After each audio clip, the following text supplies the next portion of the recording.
पुराने वक्तों की बात है। एक गांव में एक गरीब औरत अपने 3 बेटों के साथ रहती थी। उसका नाम कमला था।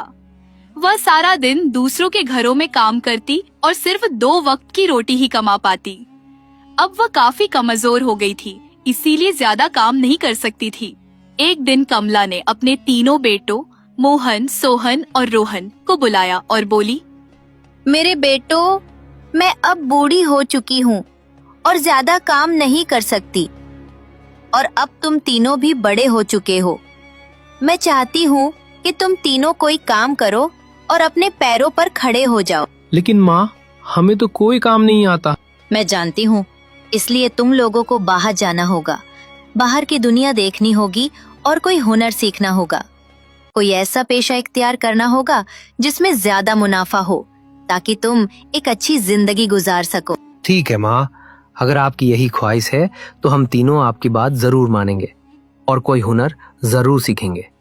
अगले रोज सुबह सवेरे तीनों भाइयों ने माँ की बात मानते हुए यात्रा का सामान बांधा और अपनी माँ से अलविदा कहकर अपनी किस्मत आजमाने के लिए रवाना हो गए। चलते चलते तीनों भाई एक जगह पहुंचकर रुके, जहाँ सामने 3 रास्ते थे जो अलग अलग दिशाओं में खुल रहे थे। सुनो भाइयों, हमारा साथ यहीं तक था। अब इससे आगे हमें अकेले ही सफर करना होगा। आज से पूरे 1 साल बाद हम यहाँ फिर से मिलेंगे। इस तरह तीनों भाई एक दूसरे को अलविदा कहते हुए सामने नजर आने वाले रास्तों में से एक रास्ते पर चल पड़े। मोहन एक जंगल में पहुंचा। चलते चलते सुबह से शाम हो चुकी थी और मोहन काफी थक भी गया था। वह कुछ देर आराम की गरज से एक पेड़ के साथ टेक लगाकर बैठ गया और आंखें बंद कर लीं।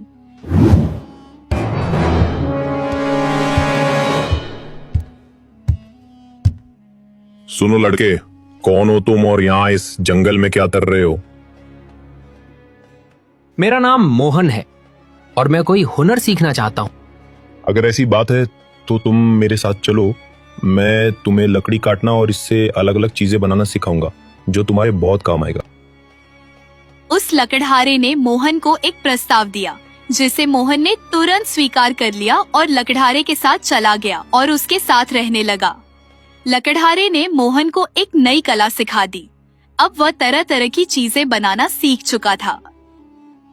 दूसरी तरफ सोहन सफर तय करता हुआ एक खुली जगह पहुंच गया, जहां चारों तरफ हरे भरे खेत थे। वहीं एक खेत के बीचों बीच एक छोटी सी झोपड़ी थी। झोपड़ी के सामने ही एक व्यक्ति कुर्सी डाले बैठा था और उसके हाथ में एक बर्तन था जिसमें परिंदों का खाना था, जिसे वह अपने सामने जमीन पर फेंक रहा था। बहुत से परिंदे उसके आसपास दाना चुग रहे थे और एक परिंदा उस इंसान के हाथ पर बैठा था। वह व्यक्ति कुछ कहता, फिर उस परिंदे का मुंह अपने कान के करीब ले जाता। ऐसे लगता जैसे वह परिंदे से बातें कर रहा हो।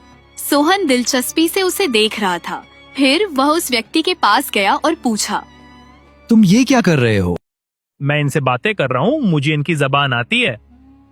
अच्छा, क्या कह रहा है ये परिंदा? ये परिंदा मुझे कह रहा है कि कुछ देर में यहाँ बारिश होने वाली है। ये तो बहुत दिलचस्प है। क्या तुम मुझे परिंदों की बोली सिखाओगे? अगर तुम सीखना चाहते हो तो जरूर सिखाऊंगा। उस व्यक्ति की बात सुनकर सोहन खुश हुआ। फिर वह व्यक्ति सोहन को अपने घर के अंदर ले गया, क्योंकि हल्की हल्की बूंदाबांदी शुरू हो चुकी थी। इसके बाद सोहन उस व्यक्ति के साथ रहने लगा जिसका नाम दीनू था। दीनू ने सोहन को परिंदों की भाषा समझने और बोलने की कला सिखा दी और 1 साल के अरसे में सोहन इसमें माहिर हो चुका था। सोहन, तुम सीख चुके हो। अब अगर तुम यहाँ से जाना चाहो तो जा सकते हो। हाँ उस्ताद, एक पूरा साल गुजर चुका है, अब मुझे यहाँ से जाना हो। और फिर सोहन दीनू से अनुमति लेकर विदा हुआ।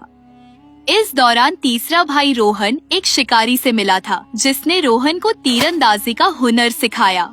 शिकारी रोज रोहन को अपने साथ शिकार पर ले जाता और जानवरों और परिंदों का निशाना लगाना सिखाता। इस तरह अब रोहन आसानी से किसी भी भागते हिरन और उड़ते परिंदे का निशाना लगा सकता था। रोहन, तुमने बहुत अच्छा सीखा है। तुम कोई भी निशाना अच्छी तरह लगा सकते हो। तुम्हारा निशाना पक्का हो चुका है। तुमने इस हुनर का हर पहलू सीख लिया है। दुआ है कि तुम बहुत कामयाब हो। आपका बहुत शुक्रिया, आपने मेरी मदद की। ये सब आपकी ही बदौलत हुआ है कि मैं ये हुनर सीख पाया हूँ। लेकिन अब मैं अपने घर वापस जाना चाहता हूँ। हाँ, क्यों नहीं, तुम जा सकते हो और तीर कमान भी अपने साथ ले जाओ। शिकारी ने रोहन को अनुमति दी और अपनी तीर कमान रोहन को उपहार में दे दी। रोहन ने शिकारी का धन्यवाद किया।